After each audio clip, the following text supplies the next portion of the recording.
E-Prime is And welcome.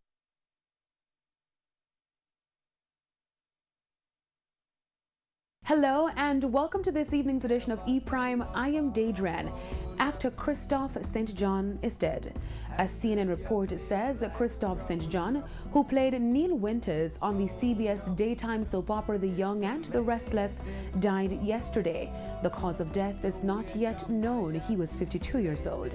The news, first reported by TMZ, says police responded to a call from St. John's friend at the actor's California house where his body was found. He was pronounced dead on the scene. Earlier today, his ex-wife Maya shared an emotional tweet where she suggested her ex-husband and son's death were connected. She has since deleted that tweet. Christophe St. John won 2 Daytime Emmys and 10 NAACP Image Awards for his work on The Young and the Restless. He also guest starred in Diagnosis Murder, Suddenly Susan, The Jamie Foxx Show, and Hanging with Mr. Cooper. Adam Levine takes to Instagram after reviews labeled last night's performance as the worst Super Bowl halftime show ever. One critic wrote, quote, "If the limbo charisma and stripped down Levine wanted to move on and speak through his music, Maroon 5's pyrotechnically enhanced and Chinese lanterns offering was a distinctly muted affair at its very best and sadly one of the worst Super Bowl halftime shows ever."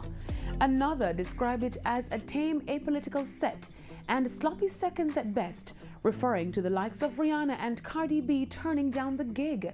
And Twitter slammed Adam Levine for going shirtless, many calling out the NFL for what they see as double standard when compared to Janet Jackson's slip some years ago.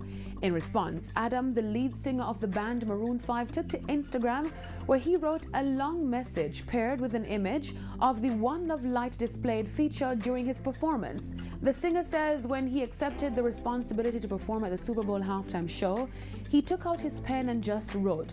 Some of the words that came to him in that moment eventually made their way onto the incredible lanterns that flew high and low last night. He went on to thank the universe for what he described as a historic opportunity to play on the world's biggest stage. Maroon 5 was plagued with backlash even before the Super Bowl halftime show, largely due to calls for the band to boycott, as many other high-profile artists did, boycotting the NFL over its treatment of Colin Kaepernick.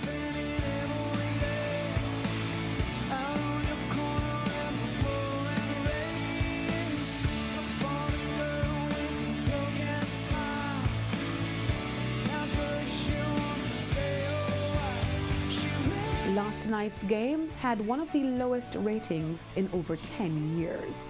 That's it for this evening's edition of E-Prime. I'm Daedran. Thank you for watching.